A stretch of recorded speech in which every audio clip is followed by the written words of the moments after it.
Something that a lot of people don't know about Seinfeld, and don't really know at all anymore, is how much it was influenced by Abbott and Costello.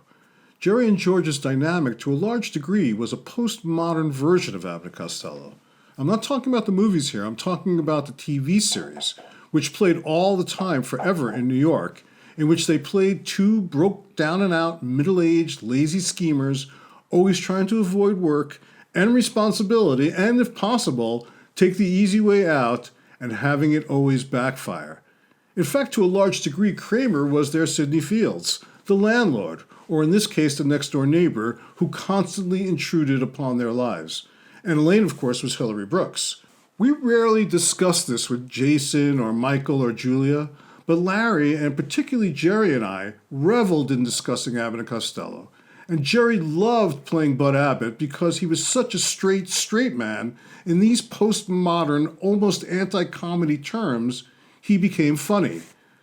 Bud was always egging on Lou, which we found hilarious, and which you'll see similarly Jerry doing to George quite often on the show, daring him to do stuff, insulting him, everything but the physical abuse, which was a painful and no longer appropriate part of the Abbott and Costello dynamic. Anyway, back in the early 90s, Comedy Central had acquired the rights to the Abbott and Costello TV series. It had lasted for only 2 seasons, from 1952 to 1954, before they returned to movies for the twilight of their career. But for those of us who grew up in New York City, watching them in constant nonstop reruns, memorizing their routines, but just as importantly, their almost pointless non sequitur exchanges with the supporting characters, like Sidney Fields, the landlord, or Stinky, the man-child played by the adult Joe Besser, or Mike the cop, or Botchagalupi, the fruit peddler, it was a highlight. And as adults, we saw them in a different context, an almost absurdist,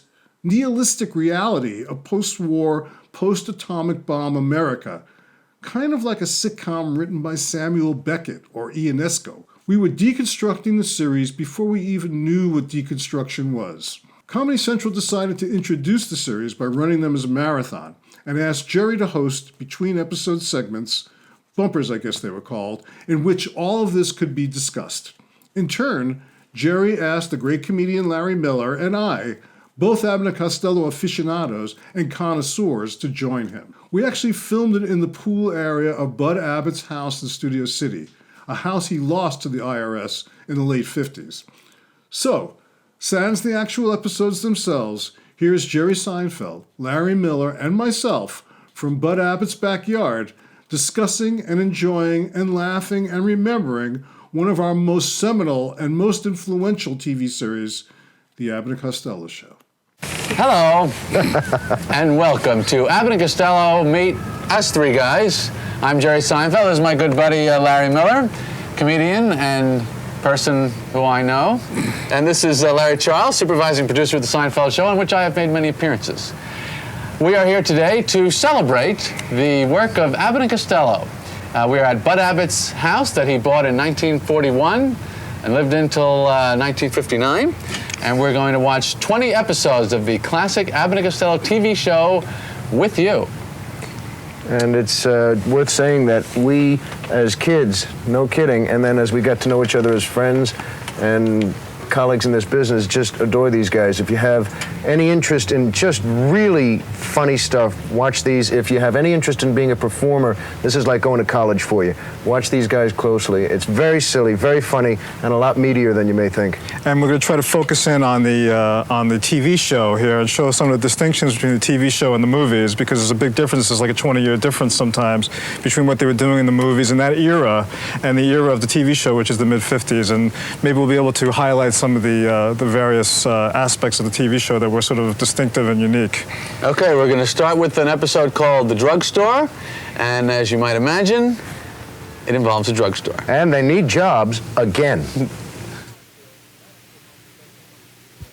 So that episode marked the first appearance of all the characters, I guess, with Stinky and Sid Fields, who was really one of the great driving forces behind the show. He's almost like the auteur of the show in a way. Yeah, he wrote many of the episodes. Plays multiple roles, as he will in the next episode. The next episode we're going to see is the dentist. Right. And the other great thing in these shows is the use of the sound effects that they would lay in later. There was no regard for reality, no concern with people aren't going to buy this, or it doesn't. When you take a hat off of somebody's head, there's no air escaping. There's no sound of a jet plunger.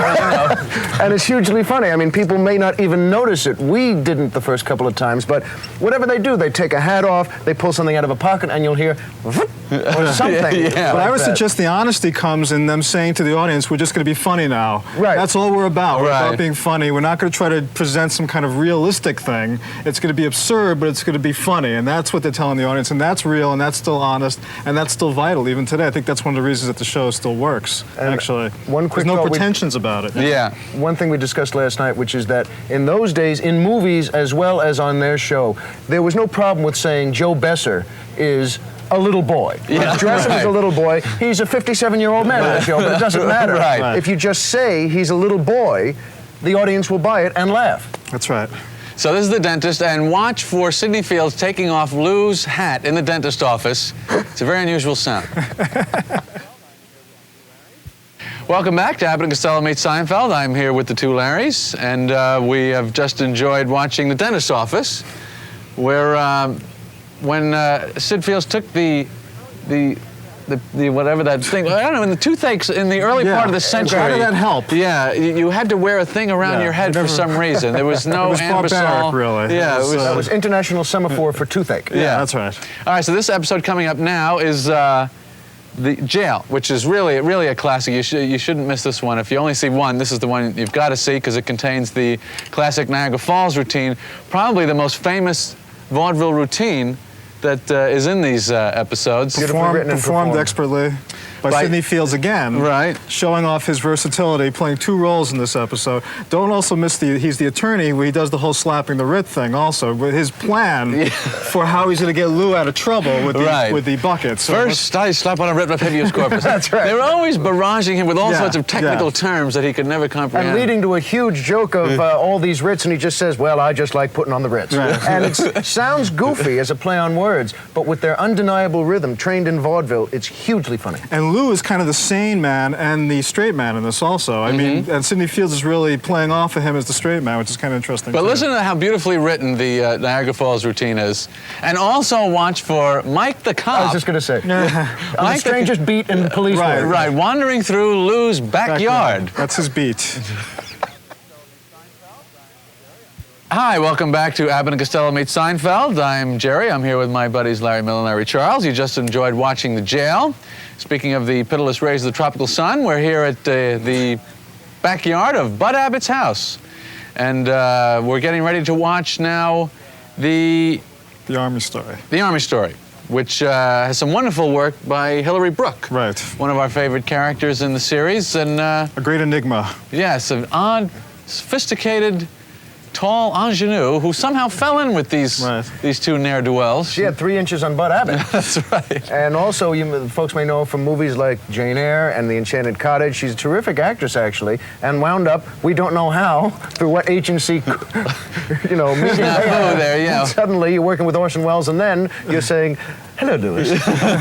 She was the only one to call him Lewis. Lewis, for some reason. He was always Lewis. Very formal, very formal. And she seemed to have quite a thing for Lou, didn't she? Yeah, she liked Lou. So that may be her whole problem in life, really, was that she liked Lou. She lived in the Tawdry rooming house. She had no life, really. So Maybe she tried to get this part. We don't even know. Looked like Bud $1 never million made a move on her either. By the way, watch also... Bud always backed off as soon as Lou and Hillary got together, if you notice. By the way, please also watch for this classic dice routine, the clubhouse routine. You will not see a funnier or better performed routine anywhere in comedy. And the whole episode is terrific anyway, but as soon as they start that, I'm going to con Lou into playing craps with us, watch that closely. It's gorgeous. And the skinny guy getting the shot. Right. There's a skinny guy getting the shot. It's a great bit player. And Botchka Lou being in the Army, even though he's not a citizen of this country, and the fact that they're 45 to 60 years old and they're in the Army.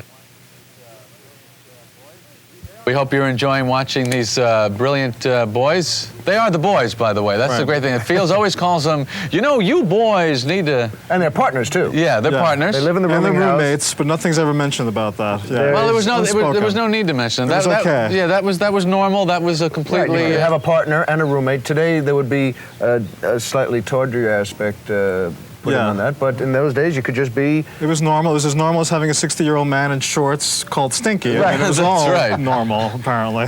And, of course, they never changed outfits throughout the entire season. There were 2 years of this series, and in this group we're watching now, you'll notice it's the exact same clothes in every episode. I think all the episodes were shot in one day, actually, Yes. which was It was a amazing. marathon Much like this. shoot, a lot like this. By the way, as we've talked about, it's worth mentioning, there's a great historical value to watching these. If you love comedy or if you want to be a comic, the difference between these fellas growing up and working in burlesque, the difference between that and vaudeville is so apparent in watching the way they start their bits, watching the way that it's so clean, there's no fat on it at all. Right. They walk right in and they just go, say, you know, it's funny, I was talking to the man down the street the other day and he said to me, say, what are you talking about, buddy? All the bit players, everyone has Right. a strong, Right. clear voice that you just don't hear anymore. People just coming, how dare you remind me of someone I hate? You know, Bang, it's and just a all... slap in the face. And these may be these people's specialties, parts that they played over and over again for 20, 30 years. The slap in the face woman, the laughing guy, the sneeze guy, you know. Right. This was probably their thing that they did on stage in burlesque houses across the country for years, you know, the same thing over and over again. Very powerful performers. Here's the Charity Bazaar. Welcome back to the Abbott and Costello Meet Seinfeld show. Here's an episode that's going to come on next. It's called Peace and Quiet. I'm saying it's broken, and Lou is having trouble sleeping. Now, people always ask me, you know, what show is your show like? And I always answer Abbott and Costello because that's a typical kind of synopsis that we would use to describe one of our A episodes. show about nothing. He has trouble sleeping and then winds up in a mental hospital somehow, which is exactly the trajectory of our show. That's exactly what happened. You're the 1, 2, 10 job. Yeah, that's Right, right, exactly. right. Suddenly you get a sleep record. That's it, we're relaxing now. And next thing you know, you're in what they used to call the crazy house. Right, the nut house. Today, of course, that would be too sensitive Politically to say something incorrect, like right, exactly. the nut house. One of my favorite characters in the series is Mike the Cop, who was always referred to as Mike the Cop. Right. He has no last name. He's not Michael. He's Mike the Cop. He has no superior, and yet he's only Mike the Cop also. He's only an officer. He represented all forms of authority, whether it be social, legal, whatever. When Costello would try and leave the courtroom, Mike was the bailiff all of a sudden. He was the Yeah, bailiff. All of a sudden he was there. And it was like beats- Attila the Hun, Mike the Cop. It was like the same kind of name. He beats on Lou the way the cops beat on Rodney King also. I mean, he really brutalizes the man, and yet nothing is done about it. Well, they so. all beat on. That's another thing to watch for. These cracks in the face are hysterical because Abbott cracked him in the face. Yeah. And when the woman hit him with the umbrella on the head, the "How dare you remind me of someone I hate," bang! Yeah. Right. They were hitting each other. When you talk about reality, there's some real violence going on here, and that was real for these guys, I'm sure. There was Again, some- today that's not good, but we think it's funny. Yeah. Hi, welcome back. We're getting ready to watch one of our favorite episodes called Hungry, which is a lot of food bits in this one, and there's a classic bit in here where Bud and Lou go to the restaurant, which has identical twin waitresses, but they only have enough money for one sandwich, which of course will be Bud's, and then Lou has to pretend that he's not hungry, but Bud never seems to help him once they get into the situation. He changes gears all of a sudden and keeps talking Lou, of course, into ordering something. And each time Lou finally gives in, he gets, speaking of slaps in the face, a real first-class wallop, and then they go through the whole premise again. Why did you tell me? Why did I want? Don't listen to me. You're very persistent. And Bud doesn't bother explaining the whole premise to Lou till they're in the restaurant sitting down. Then he has to explain to him. You know, Right, they have he a calls quarter, them away. you know. He says, oh, by the way, we only have enough money. But it's great. Again, watch the undeniable rhythm that they grew up in burlesque and vaudeville, and this is what makes these guys so hugely funny. You can take a premise that's tissue thin and just keep dancing on it. And if that bit's not enough, it's followed by the oyster stew bit, which is also one of their other classic bits. Right, where they go to have some soup, and there's a clam that keeps shooting Lou in the face. But anyway, you want to talk about tight. Comedians always talk about tight. This is tight. There's Bud and Lou Dense. in Hungry. Dense comedy at its best. Hi, welcome back to Abbott and Costello Meet Seinfeld. I'm here with comedian Larry Miller and top TV writer Larry Charles. and we are enjoying fully the wonderful work of Abbott and Costello that was done in the 50s on television. These are excerpted from a series that ran 2 years. There's 2 different theme songs and 2 different outfits for each cast member, and they did 52 episodes, of which we're watching 20. This has the Susquehanna Hat Company, a true vaudeville classic. Yeah.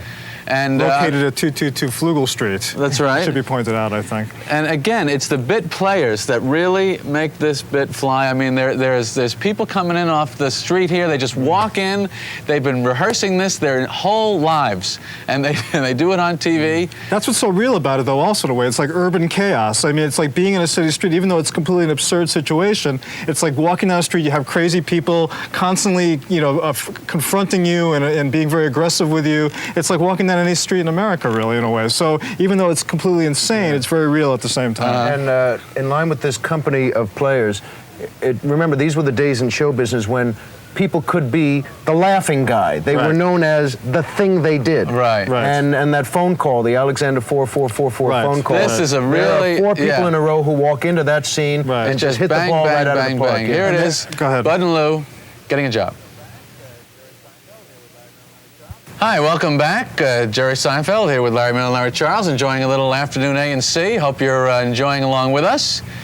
We've been arguing here about if 7 actually does go into 28 13 times. Look, the only way you can prove it to me is, finally, add them up and then I'll pay. Add them up? Add them up.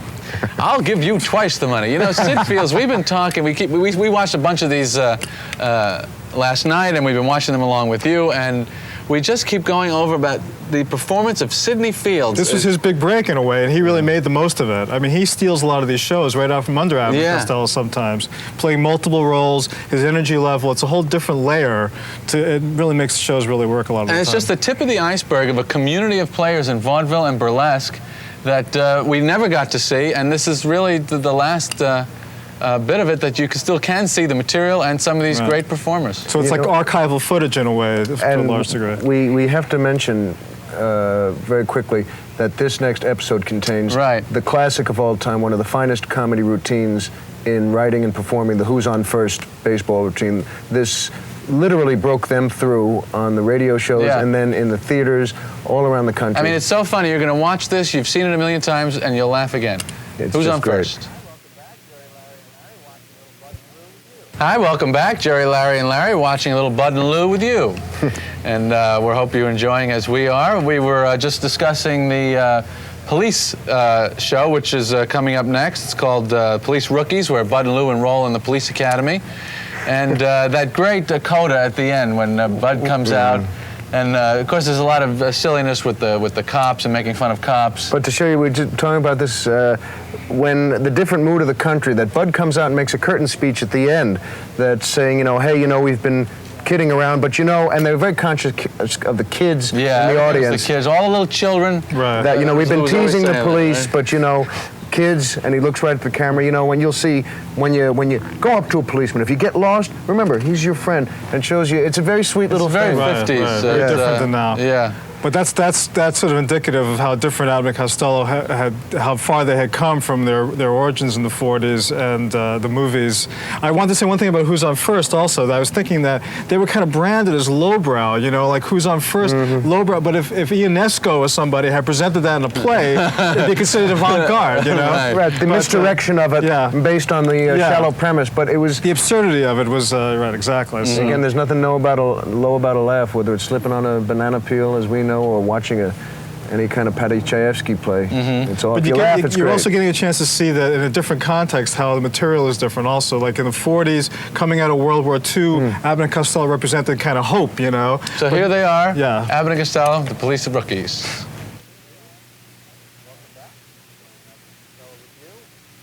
Welcome back. Enjoying Abbott and Costello with you, Larry and Larry, and yours truly. These tapes are not available in stores. Oh, that's right. We're not selling them. We're just watching them. Not yet, anyway. This is going to be cut together to an infomercial, so we are going to cash in later. That's right. By the way, your hair looks Thank you. Great. It's the spray, you know. Oh, really? You just spray it right on? Just spray it all on. That's fantastic. And the mustache and the beard? The you whole can- thing. It's like that magnetic thing that they used to have. Oh, yeah, Little Willie. You move the magnetic clippings onto me, and it works very nicely. That's fantastic. Well, you know, I Lou cut my had hair with a great hair, vacuum too. cleaner. It's kind of like Uncle Bozo's fake beard that Lou used in one of the later episodes we were watching. So. Uncle Roscoe, wasn't it? Uncle Roscoe, was it? I could be wrong. I could be wrong. But also. anyway, we have the Dude Ranch coming up now. Right. Hillary Brooke once again playing any part needed, as all the characters do. The premise is, well, she's got a ranch now, so she invites the boys out and gives them a chance to put on their Gene Autry outfits. And, well, and not surprisingly, it doesn't go that smoothly. No, there's a lot of problems.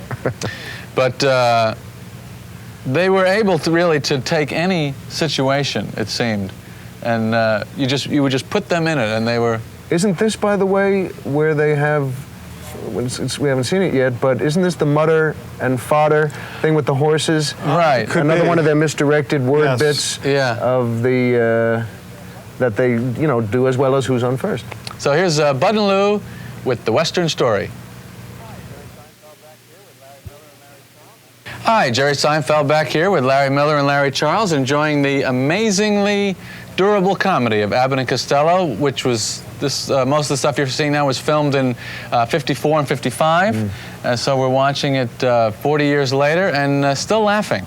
So it's quite an impressive accomplishment, as most comedy doesn't even age 2 or 3 years. You see people do material that sounds a little old, like even a couple of years after they started doing it. So this next show we're going to see is called The Haunted House, which is, you were saying, is a bit taken from the Abbott and Costello Meet Frankenstein movie. Right, exactly. It's too bad we don't have a candle here to go back and forth. It's one of Lou's most famous routines, of course. Well, I think they would rather watch the actual guy. You do misunderstand. I was having a seizure. I see. Are you all right? Are you all right now? Better now, Oh, but good, if you good. let me finish the cough, it would have been even better than that. That's good. Get Larry's medication, please. So this is, they go up to the haunted house, and there's a lot of ghosts and Hilarity ensues. Right, Hilarity it's also worth ensues. inserting quickly that you're so right about a lot of comedy not enduring, that you see something now that's from the 60s, it looks very stylized, it doesn't wash, it doesn't hold up, but that's the reason burlesque and vaudeville held up. You'd think they could do those routines in 600 years, assuming we're all still sitting by pools like this. The comedy isn't about reference points or anything to do with its time. It has to do with some kind of underlying thing that's always funny, no matter what period That's very it true. comes Here's from. Abbott and Costello, The Haunted House. Hi, welcome back. Watching The Boys with the Boys here on a very lovely afternoon here at Bud Abbott's backyard, circa 1941. And this next episode we're going to see is called The Music Lovers, a personal favorite of mine. And we just watched it recently, just a couple hours ago, actually, and we were laughing at the unbelievable silliness that you accept on these shows, that Bud Abbott goes behind a piano with a recorded piano concerto so that Lou can impress Hillary's father, which was another tough buy. Right. The Hillary's father, that this man his offspring would be so different. That she's a society girl, and yet her father is a hunk of salami. salami-eating hillbilly.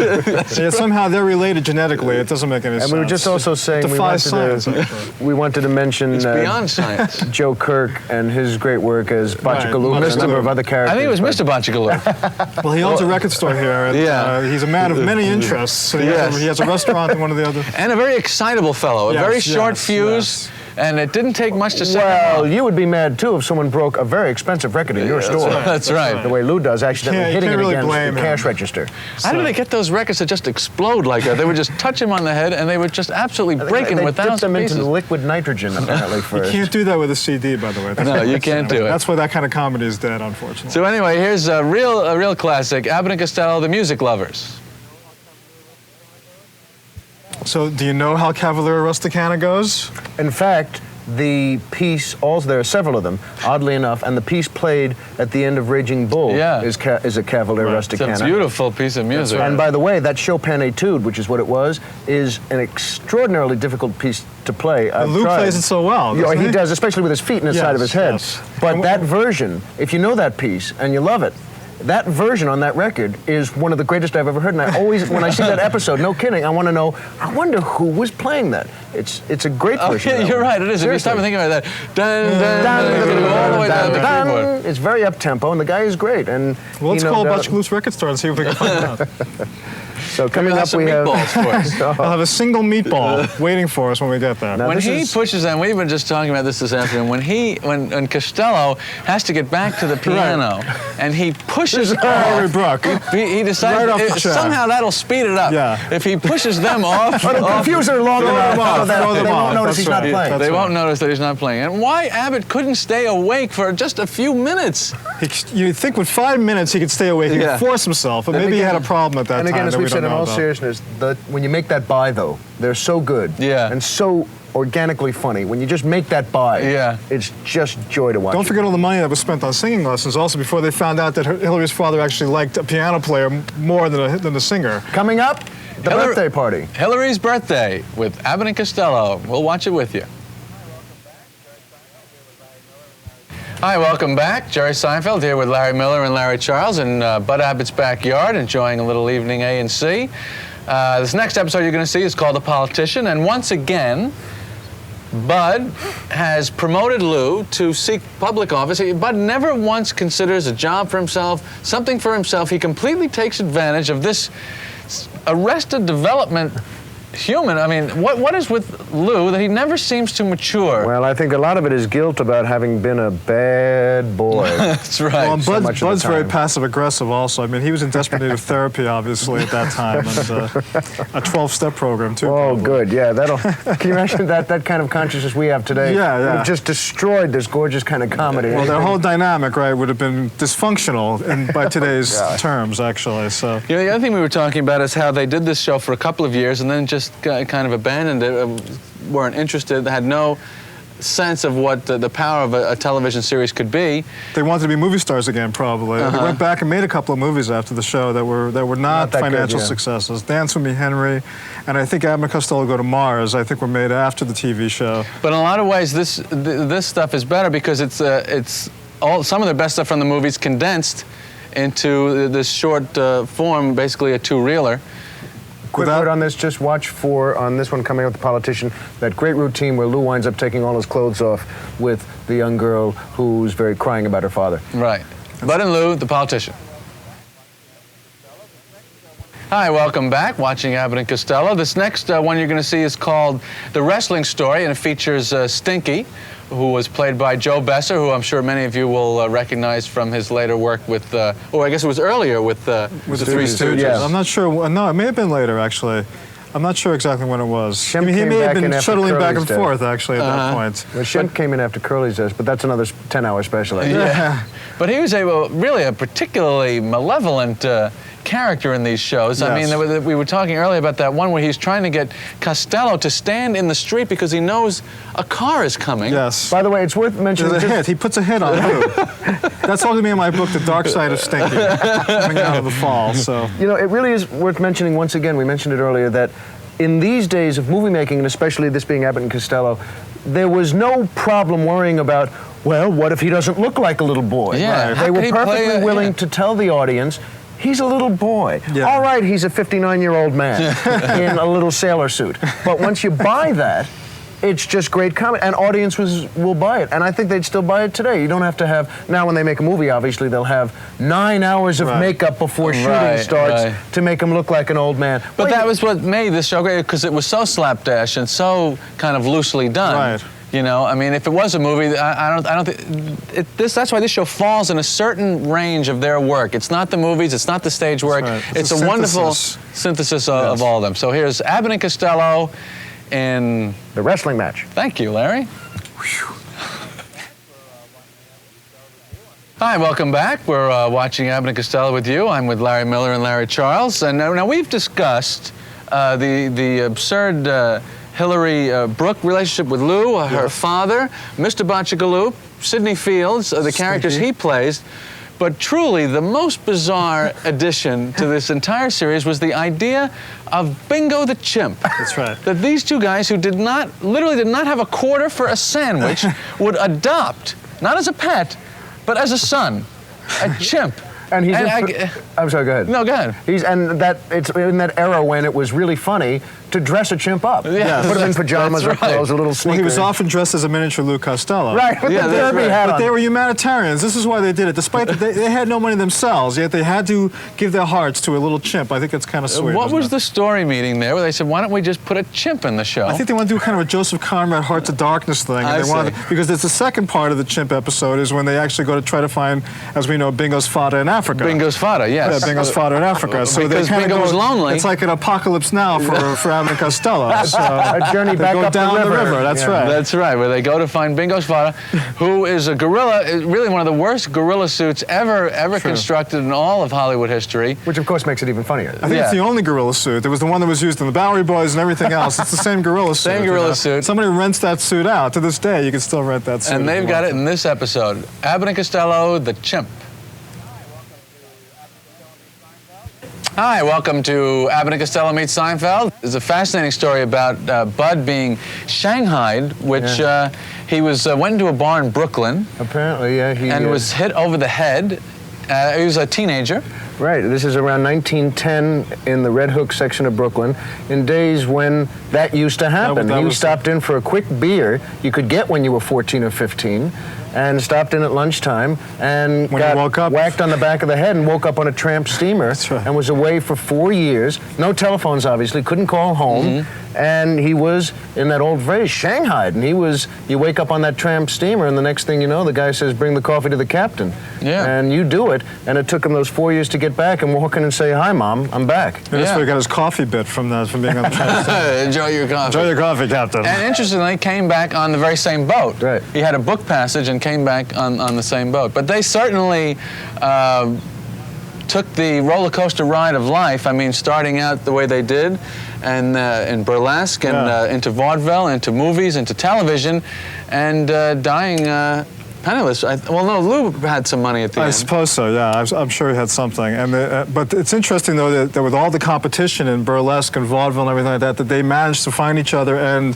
kind of move up the ladder. I mean, the competition at that time must have been fierce to get someone to notice you and to think, oh, this could work in film also. I mean, that's kind of a new idea at that time. So here's Bud and Lou helping a little old lady and called The Little Old Lady. All right. Well, just one word Oh, yes. Yeah. on the gorilla suit guy before we move on. One of the things that's always cracked us up is that the cliche, our image of Hollywood was always that I wanted to see Oh, yeah. on the studio lot going to lunch, the gorilla guy with carrying the headpiece talking to the Roman soldier on the way to the commissary. Right, yeah. You know, Pushing the tray along with the Roman soldier, right? That's funny. I just wanted to say very quickly that Abbott and Costello in the 40s, I tried to make the point before, they were sort of symbols of hope. There was the end of World War II, there was a lot of hope in America. By the time they were working in the 50s, the TV show is kind of existential in a way. They have no hope at all. Unlike Cramden, they have no dreams whatsoever. They're just trying to get the back rent. They're trying to catch up. They're so far behind, you know. And it's very similar in a way to Samuel Beckett's Waiting for Godot, which came out in 1954. In fact, the characters in Waiting for Godot are almost exactly the same as the characters on Abbott and Costello. Vladimir and Estragon are like Abbott and Costello, and Pazzo, who comes in, is sort of like Sidney Fields, who's kind of like the boss of the two idiots, you know. So there's a lot of existential drama was really very tied to Abbott and Costello in an unconscious way. And I by think the it's way- kind of an interesting correlation there. there is, and I just wanted to add to that. That's not a larger setup as a joke because it sounds wordy and something you might not hear about very much. It's actually true. Hoping against hope, and the fact Right. that their whole perspective has changed as the country's perspective Well, the did. So- 50s was already post-nuclear. The atomic tests had taken place. So here it is for you at home and Roseanne Arnold, Little Beckett in Abbott and Costello. Now, the 20 episodes that have been selected for this little tribute have been chosen by my esteemed colleague, Larry Charles. And am I correct? You've picked most of them from the first Right. year. There were 2 years of the show. They did 20, they were 52 altogether. Right. And we've been watching mostly the first year. Those are usually much more intense episodes, much more dark, much more unpredictable, much less sitcom-y, in fact. And the episode we're about to see actually is from the second season when they made a complete upheaval in the show and made it much more into a typical sort of a sitcom. Now, do you think they ran out of material and that was the reason that they decided I mean, the second year of the show is all these stories. It's very slow. It's like more acting. Yeah, it's not so broad. They changed the show from top to bottom, as we were saying. They changed the theme song, the credit sequence, and the whole style of the show. They forced Sid Fields into playing the role of the landlord, which is much more predictable, much less exciting, much less fun. The reasons for it, I mean, we could speculate. I mean, I kind of think that maybe they were tired of doing the same routines. I thought this was a chance to kind of get more into something else. You know, it was an experiment, perhaps. So let's try and do the two. The two theme songs are. Okay. That's from the second season, though. The first season was da da da da da with the montage of the movies. They wanted to connect to the movies. So here's from second season, Uncle from New Jersey, Bud Abbott, Lou Costello. And watch the difficult hiatus they had. You can see that they've had a kind of a bad time. So have we.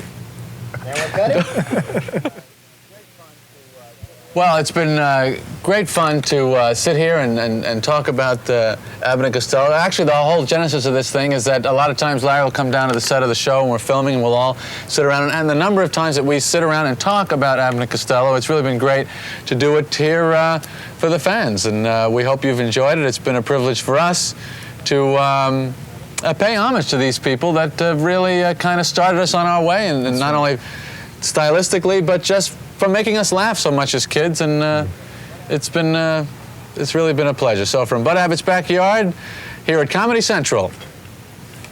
Good night, neighbors. Good night, neighbors.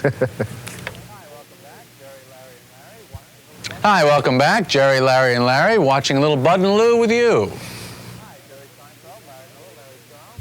Hi, Jerry Seinfeld, Larry Miller, Larry Charles, discussing Bud Abbott and Lou Costello here at Comedy Central.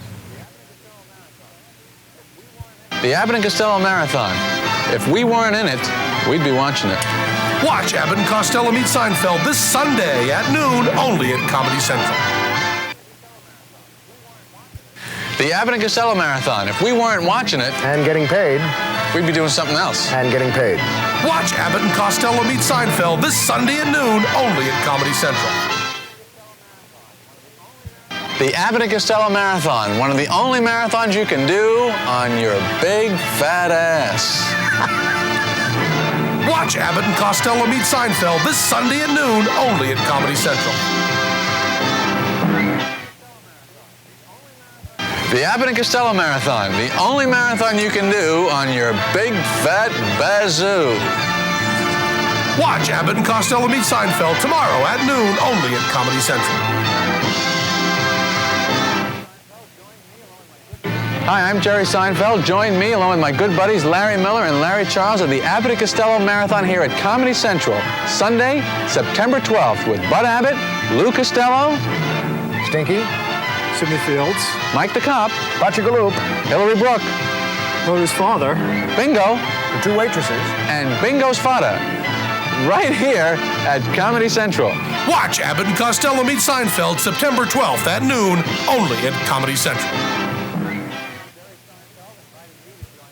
Hi, I'm Jerry Seinfeld, inviting you to join me with two of my best buddies, Larry Miller and Larry Charles, on the Abbott and Costello Marathon. That's September 12th, 10 hours of my second favorite sitcom, right here on Comedy Central. It's long, but it's really good. Watch it. Watch Abbott and Costello meet Seinfeld September 12th at noon, only at Comedy Central. Hi, join me, Jerry Seinfeld, along with my good buddies Larry Miller and Larry Charles at the Comedy Central's tribute to Abbott and Costello, Sunday, September 12th. Watch Abbott and Costello meet Seinfeld September 12th at noon, only at Comedy Central.